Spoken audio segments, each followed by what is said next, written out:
Pemerintah dan DPR telah menyepakati pajak pertambahan nilai atau PPN 12% hanya akan dikenakan pada barang mewah.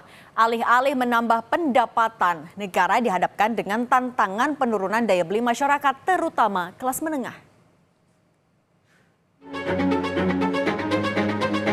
Berbagai pungutan yang sudah menunggu di 2025 akan menghantam daya beli masyarakat dan menjadi ujian bagi kesejahteraan kelas menengah bawah di Indonesia.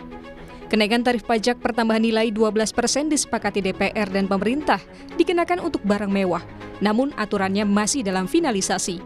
Presiden Prabowo Subianto bilang PPN akan naik sesuai amanat undang-undang, namun dilakukan selektif hanya untuk barang-barang mewah. PPN adalah undang-undang yang kita akan laksanakan, tapi selektif hanya untuk barang mewah. Untuk rakyat yang lain kita tetap lindungi. Sudah sejak akhir 23 pemerintah tidak memungut yang seharusnya dipungut untuk membela, membantu rakyat kecil. Ya. Jadi kalaupun naik itu hanya untuk barang mewah. Sementara itu, Ketua Komisi 11 DPR fraksi Partai Golkar, Muhammad Misbakun, memastikan PPN 12% menyasar masyarakat kelas atas. Dikenakan PPN 12% itu ya barang-barang yang masuk kategori mewah, baik itu impor maupun dalam negeri, yang selama ini sudah dikenakan PPN BM. Jadi masyarakat kelas atas lah yang akan mempunyai kemampuan membeli barang mewah, itu yang dikenakan. Beragam pungutan di 2025 akan mengancam penurunan masyarakat kelas menengah. Selain PPN, tarif pungutan yang akan diberlakukan tahun depan seperti kenaikan iuran BPJS Kesehatan, program dana pensiun wajib, asuransi wajib kendaraan bermotor juga akan diterapkan. Ekonom memprediksi hujan pungutan itu memperpanjang fenomena makan tabungan bagi kelas menengah bawah. Bahkan, kenaikan UMP sebesar 6,5% dikhawatirkan tidak mampu membentengi kelas menengah.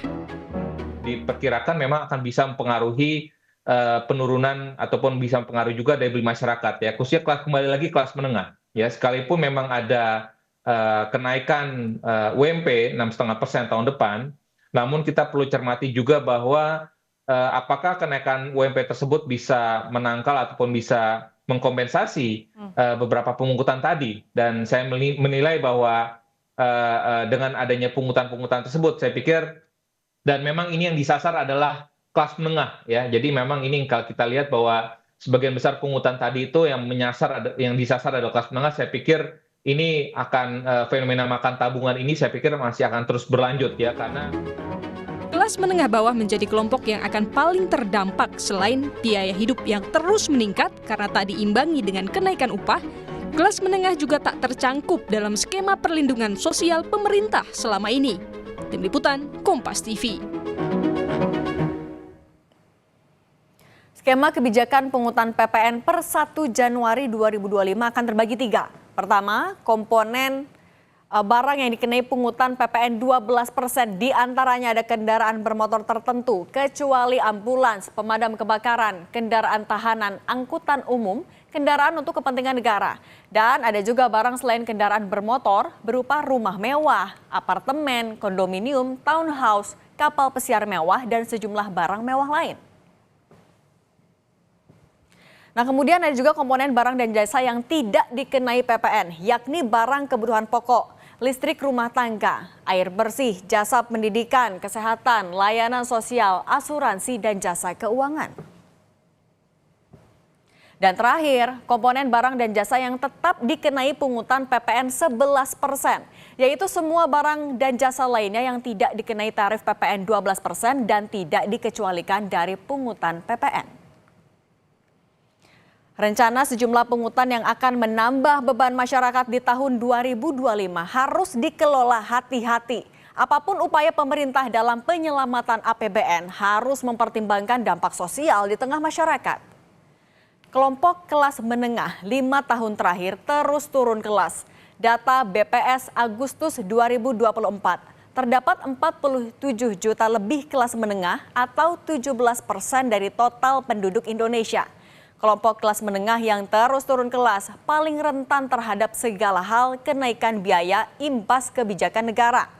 Skema perlindungan masyarakat miskin dan rentan miskin diperkuat dengan jaring pengaman sosial harus disiapkan pemerintah.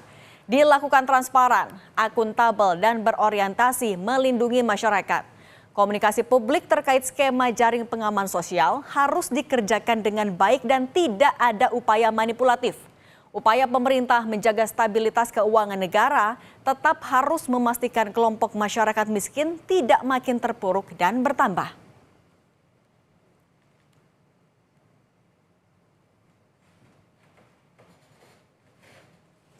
Catatan Kompas TV lain akan kami hadirkan pekan depan. Tetap bersama kami.